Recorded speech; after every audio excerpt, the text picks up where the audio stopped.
하지만 지금은 그건 아닙니다. 왜냐? 강대강의 대치로 맞설 것을 천명한 것은 오히려 정부 여당이기 때문입니다.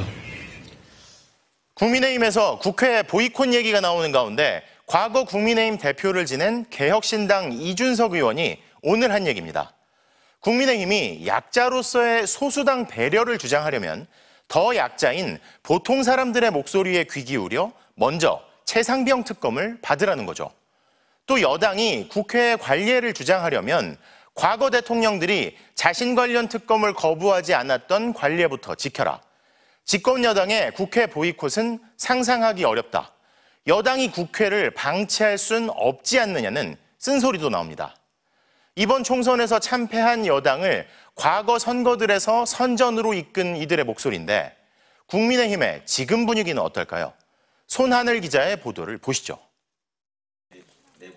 쟁점 상임위를 무기력하게 넘겨주고는 자정까지 난상 토론을 벌인 국민의힘 의원들이 10시간 만에 다시 국회에 모였습니다. 그러고 나서 10분 만에 우원식 국회의장의 사퇴를 요구하는 결의안을 당론으로 채택했습니다. 국회를 대표하는 국회의장으로서의 직무 수행이 불가능하다고 판단되는 바 제22대 국회의 정상적 운영을 위해 우원식 국회의장의 사퇴를 당 내에서는 격앙된 반응들이 나왔습니다.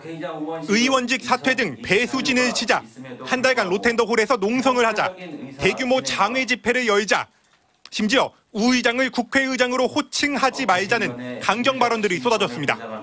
국민의힘은 일단 민주당이 일방 선출한 상임위원장들의 회의 소집을 전면 보이콧하기로 했습니다. 선출된 상임위원장을 저희들은 인정하기 어렵다 하는 말씀을 드리고 거기서 진행되는 의사 일정에 관해서도 전혀 동참하거나 협조할 수 없다 하는 점을. 겉으로는 단일대오, 강경한 목소리를 내고 있지만 속내는 복잡합니다. 당장 민생이 어렵고 국민들의 피로도가 높은 상황에서 막무가내로 국회 일정을 거부하다가 오히려 역풍이 불 거라는 우려 때문입니다. 최상병 특검법을 대통령이 또 거부했을 경우 부결시키기 위해 재표결에만 참석한다면 민심은 더 돌아설 수밖에 없습니다. 또 개각에 따른 인사청문회와 국정감사 등이 줄줄이 예정된 만큼 마냥 보이콧하는 것도 불가능합니다.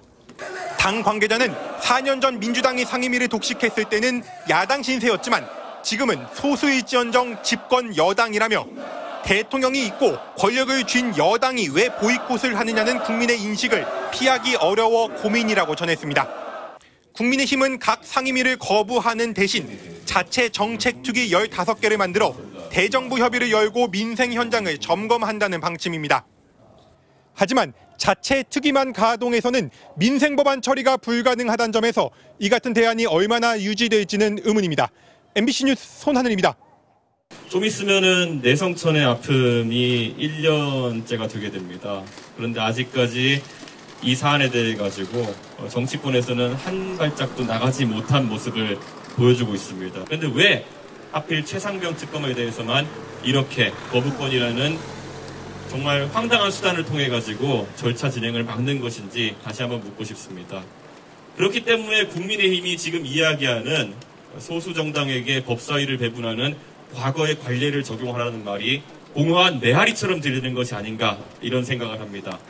만약에 국민의힘이 지금 소수자로서 약자로서의 위치를 주장하고 싶다면은 당장 지금 진실 규명을 바라는 더 약한 그리고 이것을 간절히 바라고 있는 대중의 목소리를 듣고 특검과 국정조사에 찬성하는 입장을 보여주십시오. 그러면 국민들께서 소수당이 법사위를 가져가는 과거의 관례를 이야기하는 것도 어느 정도 일교타당하다는 입장을 보여줄지도 모르겠습니다. 하지만 지금은 그건 아닙니다. 왜냐? 강대강의 대치로 맞설 것을 천명한 것은 오히려 정부 여당이기 때문입니다.